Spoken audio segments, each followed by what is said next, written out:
Hello, my fellow inquisitive souls. Welcome to another new session of Vedic Astrology 101 by Mohana. Today, we are here to discuss the Manglik debate. It has been an issue since many years now, and it has been discussed over and over by people from all walks of life. Ever since people started knowing about astrology and have been reaching out to various astrologers, palmists, panditjis, etc., there has been a growing curiosity among every single person who even remotely believes in astrology about the Mangalik or Puja dosha. And why not? Because most of the times when the family of a non Mangalik approached an astrologer for the marriage with a Mangalik, they have been blatantly said no to, or they have been sent home with a set of remedies without actually explaining to them the reason for doing so. Now, before we delve any further, if you might want to know if I think Mangaliks and non Mangaliks should get married. My answer is no, but that is a very personal choice. I don't think it's a good idea for myself, and there are very good reasons for that. However, it also depends on a lot of other factors before simply ending a relationship with someone who potentially could be a very good match for you. So, if you are dating a Mangalik and you still want to go ahead and continue to date them or marry him or her, there is no reason to be disheartened. Therefore, you must continue to listen to this podcast. Mangaliks are probably the reason why it is often said that men are from Mars. Because technically, men in your life should be from Jupiter. However, there are women too who are Mangaliks, and here is why it is often said to stay clear of a marriage with one. Reading a birth chart is often a very complex matter, and every little detail must be carefully checked into before making any assumptions out of it. However, there are a lot of issues that plague the mind of astrologers. There are time constraints, impatience, and often people in India are more concerned about getting quick fixes. Astrologers do not carefully analyze everything before asking you to break a marriage, or first, they immediately marry you off to Lord Vishnu, which is something that you probably must have witnessed in movies or amongst your near and dear relatives, which is they are married to first a banana tree or a peepal tree. The puja is done basically to pacify your Mars. Does it work though? Well, that depends on your belief system. Because if you are even slightly aware of negative emotion neutralizer or what the book Secret talks about, you are manifesting your energies into the universe. And that always fetches you result. But that is just the tip of the iceberg. The main reason why people are asked not to associate in a Mangalik non Mangalik marriage is because it is immensely hard to be under the umbrella of a Mangalik. Why so? Because they are extremely energetic, passionate, wild, adventurous for most people. You must have heard of mothers continuously complaining of their kids and how they can't handle the fireball of energies that they are. It is normal for kids to be energetic and playful, but the ones who have Mangal dosha are generally like a young Labrador left unleashed. Please take it as a compliment because labs are cute and I love dogs. I really couldn't find another better example. They could also be the ones that have been diagnosed with ADHD or ADD. And there is a huge need for parents to pour those energies into something constructive before they become destructive. But there are Mangaliks whose Mars aren't as afflicted. They are the passionate lovers, the ones who get into a lot of fights and arguments. They're extremely hot headed and quick tempered.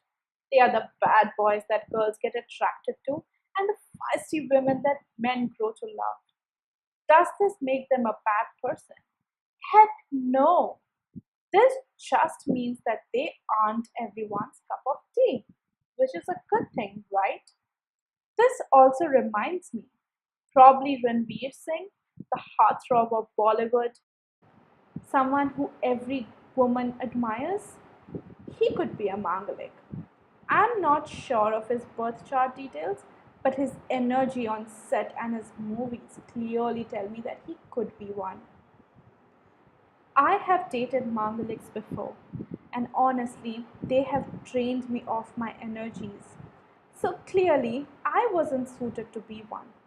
Even my mother, for a matter of fact, is a Manglik, and we have crazy heated arguments once in a while that are so difficult to dissolve. They are clearly very stressful for my nervous system. In fact, I could be a Manglik too, had my Mars not been sitting with Jupiter, which saved me from becoming any more argumentative than I already am. It isn't as hard for men to be dating Manglik women though, as it is for women to be dating Manglik men. Because men are often very nonchalant about a lot of things and don't pay much heed to their fiery counterparts. However, because of this ignorance of on the man's part, the aggression starts to build up in their women, and they feel often unnoticed and uncatered to, which in turn becomes destructive to the relationship or marriage. But why is it even harder for non Manglik women to be dating Manglik men? Ever heard of your girlfriends complaining that they just want to sit and hold hands with their partner while watching a movie? But their boyfriends or husbands simply want to Netflix and chill. Well, now you know why.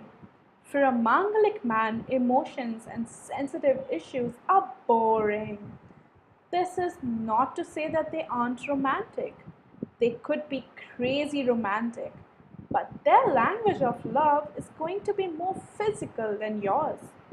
Here, physical doesn't always mean sex, it could also mean doing things, like going on an adventure.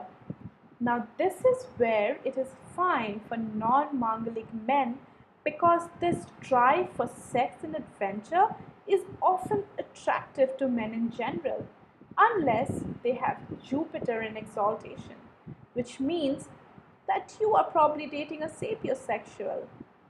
This is often seen as a deal breaker for most women, since women in general like to be heard, spoken to, spent time with. However, if you're a Mangalik woman, you are the life of a party.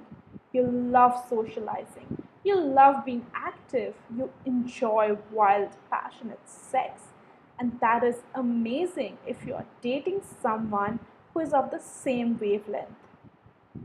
So, everything you've heard about Mangaliks that has scared you so far is not entirely true.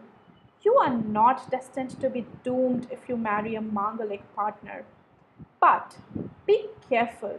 You must know what you're getting yourself into. If you think that you cannot handle the amount of energy, it is okay to put yourself and your needs first. But if you love your partner to be more dominating, lively, and assertive than you are, then needless to say, you're in for the ride of your lifetime. Your life will always seem more fun than the lives of other couples around you. I have also mentioned why Mangaliks are the only people I prescribe gemstones to. And the reason for that is because it is very hard for them to contain their energy just by being consciously aware of their problems. They love the unknown so much that they willingly put themselves in completely terrifying situations. They are dauntless. And even the slight smell of any adrenaline inducing activity gives them the glitter in their eyes. And very rarely do they wake up and chant mantras necessary to pacify their Mars. Therefore, red or orange coral does the job for them. So don't break off your relationship, engagement, or marriage just because your family Panditji got his eyes rolling. Carefully analyze other planetary positions, your needs, and your partner's needs, and talk through it all. Chances are, if they love you enough, they will willingly take measures to keep you happy. It is still best, however, to engage in a Manglik marriage because they cancel each other's negative points out. So, if you're a Manglik and your boyfriend is one, chances are your relationship is amazing. For more questions, do not forget to check my blog post. I have mentioned the link to my web store there. You can book yourself a consultation where I can answer all your questions and carefully look into your birth chart. And if you are a Mangalik, there is nothing to be scared of. If you put in a little work and effort, you can change problems that might be causing you to self sabotage your relationships or your life. Well, by the time I finished writing the blog post, I did go on and did a few Google searches. What I found out is shocking. Ranveer Singh is indeed a Mangalik, based on the reports available online, though, unless the data available is incorrect. However, even then, I'm pretty sure that he has a fiery Mars. So I hope you guys enjoyed this podcast. I'll be uploading regularly and talk about more planetary positions and the effect that it has in our lives. Hope you guys enjoyed. Don't forget to subscribe to my channel. Bye.